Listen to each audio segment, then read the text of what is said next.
90 বছরে এসেও সামাজিক ভাতা থেকে বঞ্চিত বৃদ্ধা, সেখানে মন্ত্রীদের ভাতার 1.5 লক্ষ। ত্রিপুরা পূর্ব ভারতের একটি গণতান্ত্রিক রাজ্য, সেখানে ধরা পড়ল নির্মমতার এক রুড বাস্তবতার ছবি। উত্তর চরিলাম গ্রাম পঞ্চায়েতের গৌতম কলোনি এলাকার কল্পনা দেবনাথ, তার বয়স আনুমানিক 90 বছর। গত 3 বছর আগে বৃদ্ধার ভাতাটি অজ্ঞাত কারণে বন্ধ হয়ে যায়। প্রতি মাসে ব্যাংকে এসে খালি হাতে বাড়ি ফিরতে হচ্ছে তাকে। টাকার অভাবে শুধু ওষুধ কিনতে পারছেন না বৃদ্ধা, ফলে হতাশায় দিন কাটছে তার।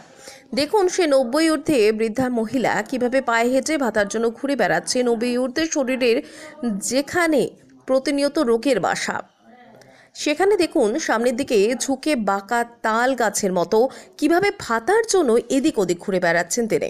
সামাজিক মাধ্যমে ভাইরাল সে ভিডিও, যেখানে নেতা মন্ত্রীদের ভাতা 1.5 লক্ষ, সেখানে 1000 টাকা বার্ধক্য ভাতার জন্য কিভাবে রোদে জলে ঘুরে বেড়াচ্ছেন তিনি। গণতন্ত্রের নামে উন্নতির এই প্রহসন আর কতদিন চলবে, যেখানে 90 ঊর্ধ্বে বৃদ্ধ মাকে ভাতার জন্য রাস্তায় রাস্তায় ঘুরে বেড়াতে